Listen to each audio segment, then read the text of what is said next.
Greetings, cheers.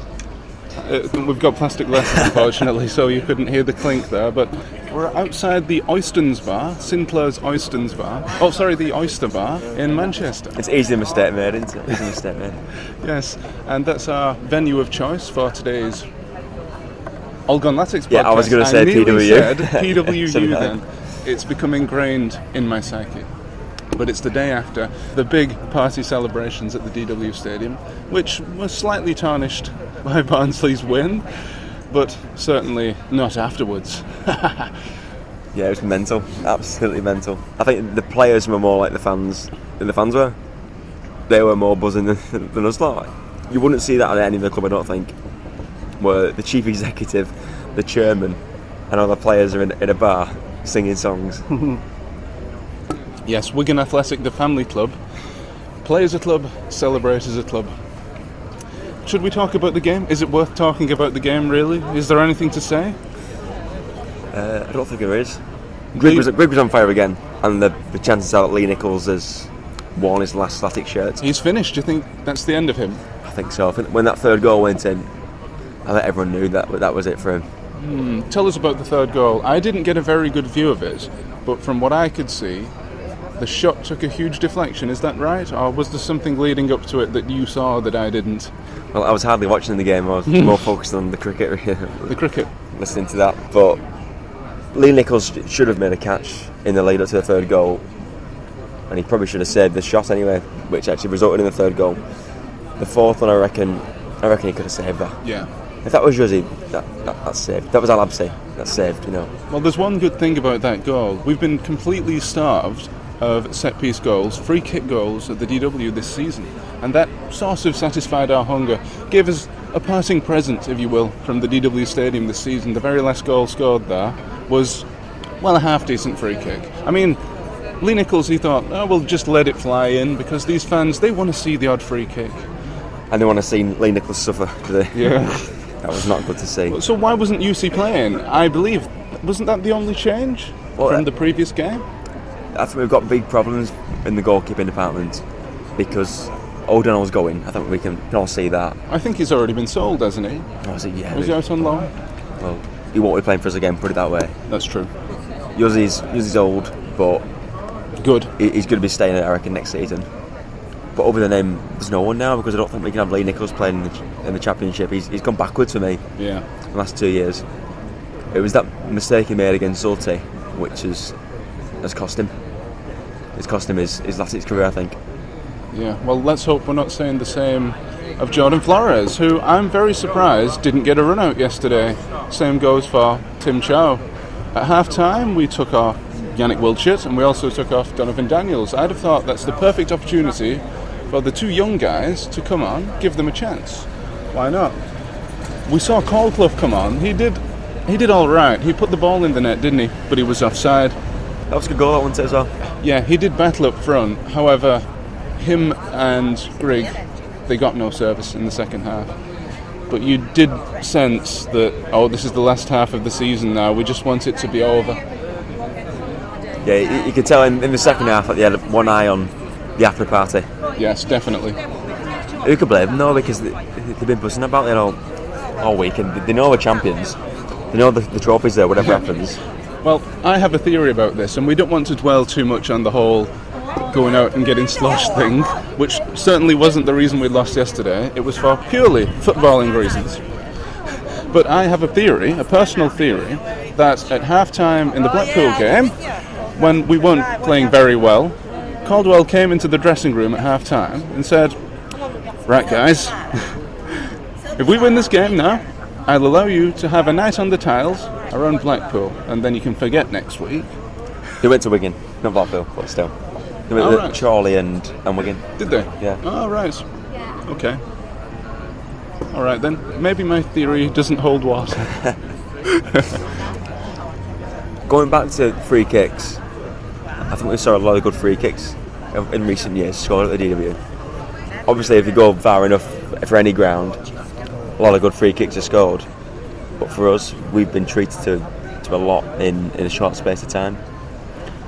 Some memorable ones scored by us in Zobbias against West Ham. Yep. Gomez's against Wolves, against Birmingham as well, even though that was a consolation. And against us, I can think of Larson. He scored a cracking one. Yeah. Just in half time for Sunderland when they won. I think it was 4-1 on Tuesday night. Yeah. Obviously, they won yesterday as well. Going back quite a few years now, maybe about 10 years, I think my favourite free kick that I've seen in a Wigan Athletic game in person was by Thierry Henry at the DW Stadium in front of the South Stand around about 2006 or 2007, or something like that. It was 5-6. Didn't he score that free kick twice? It finished 3-2 that game. Bullard and Kamara scored for us, I think. But that was to put them 2-0 up. I'm sure it was. I can't actually remember what the score was, but I do remember the free kick. And what I said immediately afterwards was just too good. It was just too good. And then bringing us more up to date, last season, well, not this season, the 2015-16 season, the 14-15 season, we had a fantastic free kick taker in the form of Jermaine Pennant. Now, I would have advocated keeping hold of him because I think he would have got us a dozen goals at least in this league. And we'd have smashed this league by even more points than we did. But you didn't smash it. You need 100 points to smash it. Yeah, Colne have smashed the North West counties. We haven't smashed League One. Yeah, we would have smashed the league with 100 points if we had Pennant. But here's to absent friends, friends in inverted commas. But at least we didn't win the league on goal difference. And we did win it by 2 points. Thank you very much to Burton for not winning yesterday. Playing at that 0-0 draw.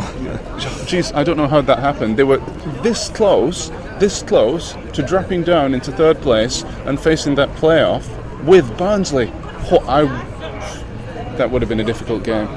Well, as it happens, shall we talk a bit about the playoffs? I think Millwall are going to do it personally. I think Barnsley. Really? Yeah. Evidence? Reasons? Well, the evidence being at Christmas they were bottom of the league when we played them. Yep. And now they're the 6th. Well, it's a pity we don't have Statman here, otherwise he would have had a big sheet with all the information on it, but it'd be interesting to see the comparative forms of Wigan Athletic, the form guides of Wigan Athletic and Barnsley, and see whose is actually better after yesterday's results. I wonder if it... Oh, whoops. Good job it's plastic glasses, eh? Yeah, I wonder if that's taken them ahead of us in the form league since Christmas. It could well have done. Well, I think it was the battle of the two best teams in the league, was in Barnsley. You could say which one's which. It's a case to make that Barnsley are the best team in the league, and it's a case to make that we are as well. Not least because Barnsley came in 4-1. Yeah, well, on purely footballing terms, they totally outplayed us yesterday, regardless of extenuating factors, having already won the league, etc., and they had more to play for. They were 100% the better team after the first 15 minutes or so. Great credit goes to them. However, I think going to Millwall, going to the Den, is going to be such a difficult task for anybody, even the best. And although, hold on, haven't they got Walsall? They've got Walsall. Barnsley have got Walsall. Let me correct that. Yeah, but still, facing Millwall in the final is going to be a difficult prospect with 50,000 Millwall fans baying for the blood. So yes, I'd like to correct that and say that Barnsley will get beaten in the final. Yeah, I wish I did have my stats in front of me because I'd stop making these stupid mistakes. But oh yes, Barnsley versus Millwall in the final. I'm going to go with Millwall, you're going to go with Barnsley. And shall we have a bet on this? Shall we say 50 pence? Yes. Yes, 50 pence bet is on. We shook hands there. 50 pence. Yes, we did. For the people who are not watching this on the live stream. Which doesn't exist. Which doesn't exist, we have to confirm. Okay, so any other points? Oh, there's someone outside Selfridges who's like staring at us. Yeah, so. Well, there's always people staring at us when we record these podcasts. But then we are That's why we sing on them. Yeah, that's not going to happen today. Will Griggs on fire, your defence is terrified. Your bus drivers are terrified. I think you've made about 5 Will Grigg analogies so far. Yeah, today, and it's only 12 o'clock, isn't it? So. So any other remaining points from yesterday's game? No, I'm not really bothered about it. It doesn't really concern me at all. I think the fans who came as a one-off, they were more bothered about it than anyone else. and they were trying not to cry their eyes out after that fourth goal, you know. Of course, it was surprisingly quiet. I know we'd just been beaten 4-1 and we were losing, but it was surprisingly quiet considering we were 15 minutes away from being the champions. I thought it would have been more of a party atmosphere. I regret not being able to go to the Blackpool game and join in with the celebrations afterwards. I thought you was at the beanbag. The beanbag. I was at the beanbag, yes. Yeah. I was sitting on my beanbag. Yeah, that was fairly good celebrations and fairly good atmosphere there at the DW. We piled into I think it was the northwestern corner of the stadium, and they wheeled a television in on the back of an articulated lorry. The northwestern corner for a northwest derby. So on the last podcast, we spoke a bit about what would happen if we did go up. This was about 7 or 8 games ago, I believe, and we said, let's pretend we're going up. But now it's a reality, and we can actually look forward to the summer and what's going to happen. What is Caldwell going to do? What's Sharpie going to do? Who are we going to bring in? Are there any particular people out there that you've got your eye on, Liam? Well, if you believe Alan Nixon, there's a few people that the club have got their eye on. But then, in a drunken mess, I asked Gary Caldwell about Darren Pratley last night, and he was like, just looked at me blankly, and I said, "Oh, Alan Nixon said he's coming down, so you best get ready for him." He's like, "Okay." But then I said Jordi Gomez, and he's like, "Oh, maybe." So. Oh, maybe. Oh, right. That's a yes. Then we can take it. Yeah, that's a 100% yes. Yeah, you've got your own. The Daily Star could print that as proof. Yeah. Yeah, maybe it's a yes for them. You've got your own conspiracy theory that he's coming, but I think that's a little bit more than a conspiracy theory. And we spoke about free kicks earlier. Jordi Gomez could be the perfect free kick taker, get us a dozen more goals in this division, the Championship. I was watching the Real Madrid versus Manchester City match earlier this week, and the cornucopia of divers that they have, and to a certain extent with the Villarreal game against Liverpool, they're so adept at diving and winning free kicks. But it infuriates you, doesn't it? Because they go flying and rolling over 15 times. You don't need to do that. You need to look at Jordi Gomez and what he does to win fouls. He doesn't go flying and rolling over and Who's this? complaining to the ref. No. No. Mo's the pissy. No, but Jordi Gomez, he just falls straight to the ground and stops dead still like this, as if he's properly injured. And the referee gives the foul every time, regardless of whether it was actually a foul or not. And that's what more players should look at, I think. I bet Chris Foy is listening to this now. Chris who? Chris Foy. Chris Foy, yeah. All the referees guild are currently listening to this. Oh no, we better cut this out. Cut that out. Cut that out. They're all listening. Oh dear, our secret weapon for next season extinguished before it's even been lit. Oh dear. So yes, Jordi Gomez, I think he's coming. I think we can say that with a certain amount of certainty. We'll move on to when I was more concerned about this weekend, the League 2 promotion race. All right. And Accrington Stanley. Please tell us about it. They were 3-10 to win at home against Stevenage. It's probably the best odds Accrington have had in years for a league game, I'd imagine. Maybe even ever. Well, not ever. Like, for Bristol Rovers to score in the 92nd minute to steal automatic promotion from Accrington was it's hard to take for me. Never mind, Accrington fan. But I've been Accrington a few times this season. Got a good set of fans, and it must be tough to support a club where the biggest interest you have is people's accumulators and a milk advert from the 1980s. So what happened? They've been pipped to promotion now. They'll have to stay in League 2. Well, not if they win the playoffs. Oh, they're in the playoffs. Yeah. Right, of course. Yes, because 3 go up automatically from League 2 this season, yep, and 1 from the playoffs. Likewise, 4 go down from our division. And who's actually gone down from our division? We've got Blackpool, yep, we've got Doncaster, Crewe, and who's the other? Colchester. David Wright's Colchester. Yeah, all teams. Wright's Colchester. May I say, all very, very well set up teams that have beaten or taken points off Wigan Athletic this season. Yeah, so it's somewhat baffling, but I will give them those victories and draws because we've smashed the league. Why do we keep talking about smashing the league? When are we going to stop talking about that? Sharpie mentioned it once. Is this the official point at which we stop talking about smashing the league? Or do you think this is going to be something that comes up at the beginning of every season on Twitter? Hashtag WAFC, we're going to smash it this season. Every year, and a picture of Sharpie sat there in his shades. No one will mention it for about 3 weeks now, and then someone will put, we're going to smash the league, hashtag WAFC, and get about 50 retweets, and it'll be really funny. Yeah, it'll be hilarious, and it'll happen every year. Accrington play Wimbledon in the playoff semi-final. Yeah, I'm sure Accrington would appreciate Lassies fans getting down there and supporting them. Yes, why I know quite a few Lassies fans went the Stevenage game, which sold out. All right. So that was good to see. What's the attendance up at Accrington? 5,000. The capacity, 5,000. Yeah. Okay. They usually get about 1.5 for matches, but the second half of this season they've reduced the prices a bit, about like £5. So they've been getting like 2,500, like week in, week out.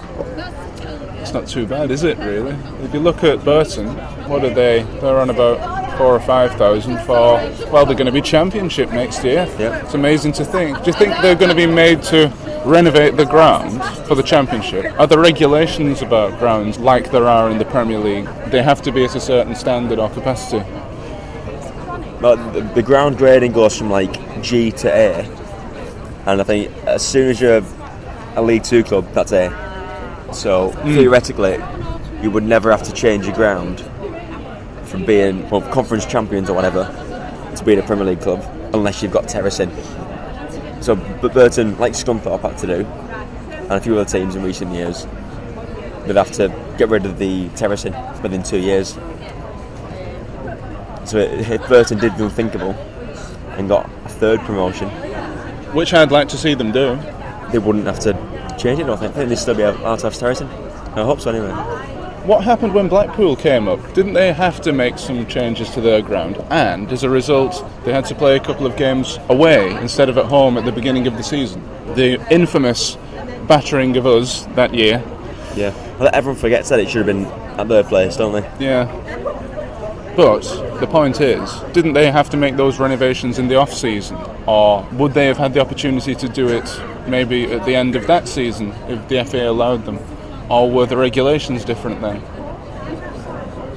Well, there is quite a few regulations that you have to follow, I think, to get into Premier League, but I don't see why it isn't stated in the ground grading, because the ground grading goes away and that's it. I think the FA must make up rules as they go along to kind of fit the party line, what they want.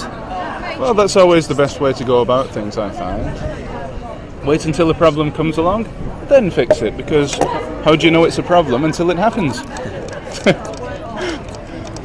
I'm not being sarcastic there. Because you've been relegated with Jermaine Pennant as your best player and he's like 54. Yeah, Jermaine Pennant.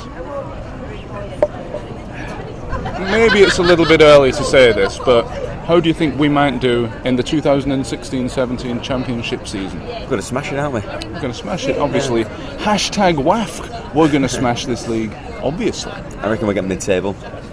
Mid-table, do you think that would be a success as well? Consolidation? Oh, yeah. Yeah. I think if we got mid-table, I'd be really chuffed with it. Don't want to tempt fate, but should the worst happen and we're languishing in the bottom 3 or 4 come Christmas, would there be a case to say to Caldwell, right, now it's time to step aside and let somebody else have a go? Or would Sharpie keep the faith with him for a little bit longer? I think even if we went down this season, I wouldn't get rid of Caldwell. I'd keep him. Caldwell's proven that he can win League One. That battle's won in terms of conquering that division against those type of teams. But the Championship's a different thing altogether. We aren't going to be having to break down teams as much. They're going to probably see us as we were 15 years ago, rather than what we were 3 years ago. Right. I think teams are going to come at us more, which will help us. Do you think that's been happening to some extent this season? I can say far and away the best team to come to the DW this season has been Barnsley, and we only saw that on the last day. In a way, they've been the most attacking side we've seen, at least at home. Do you think we might see a little bit more of that in the Championship? Yeah, I think it makes it better games as well, doesn't it?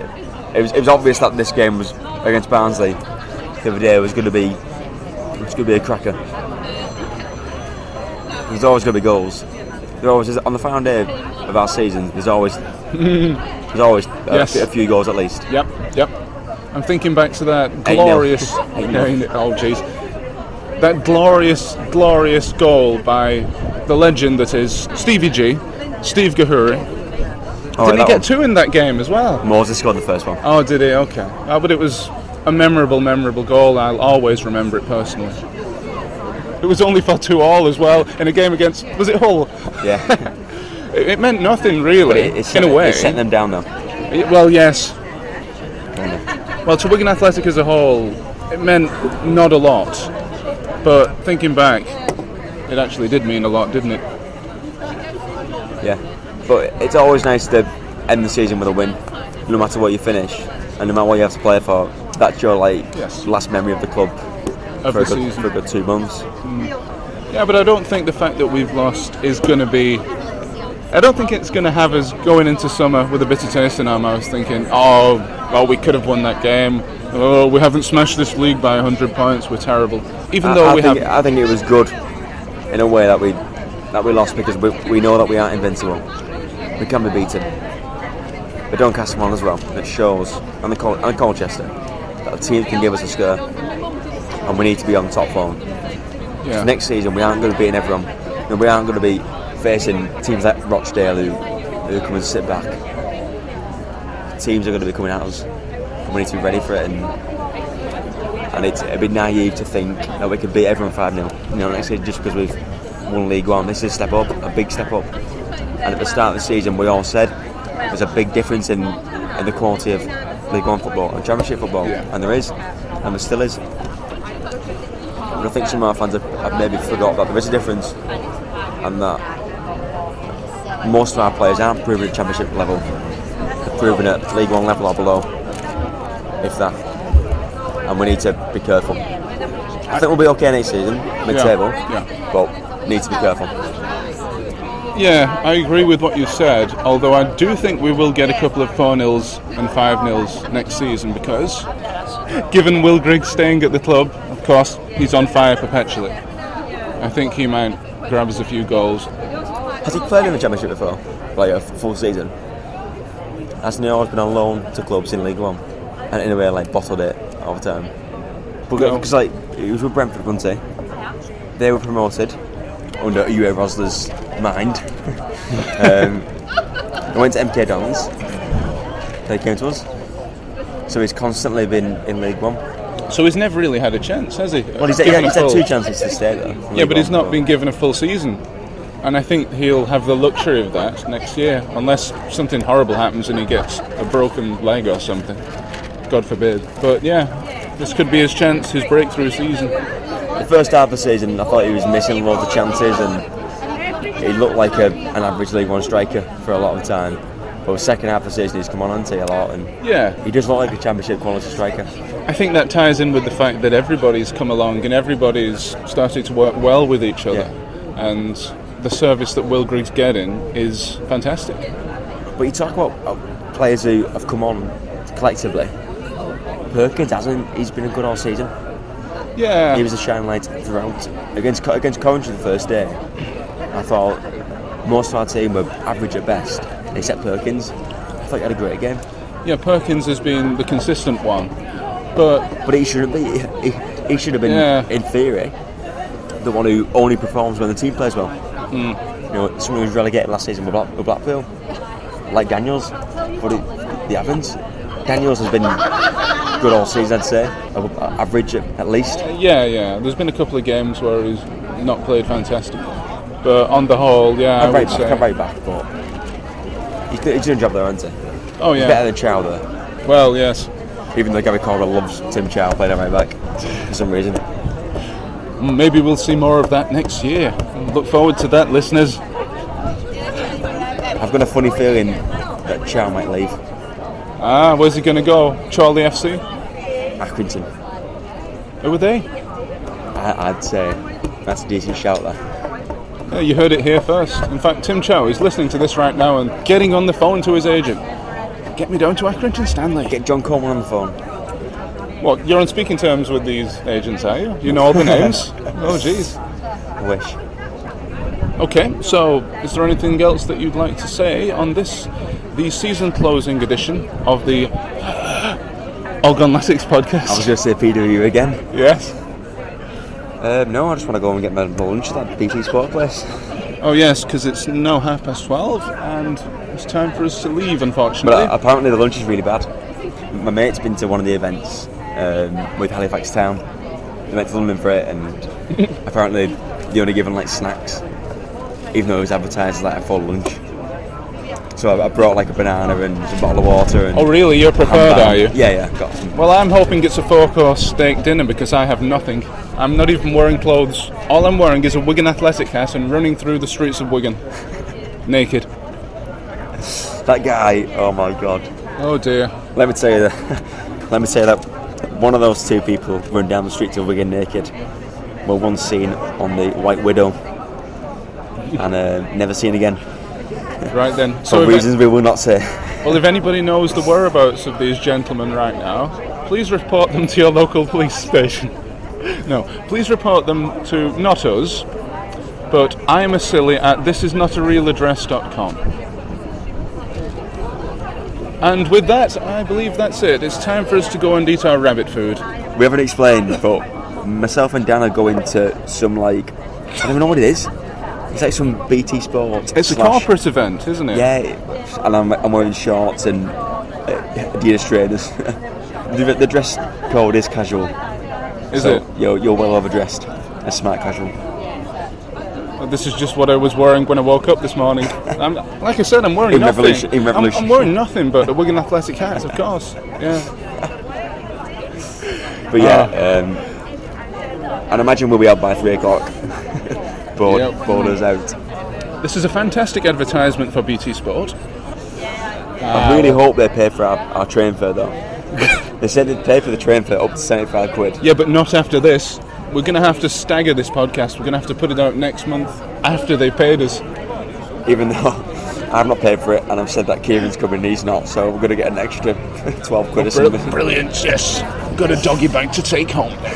And with that, ladies and gentlemen, from me, Bernard Manning, it's goodbye. Goodbye. Sayonara.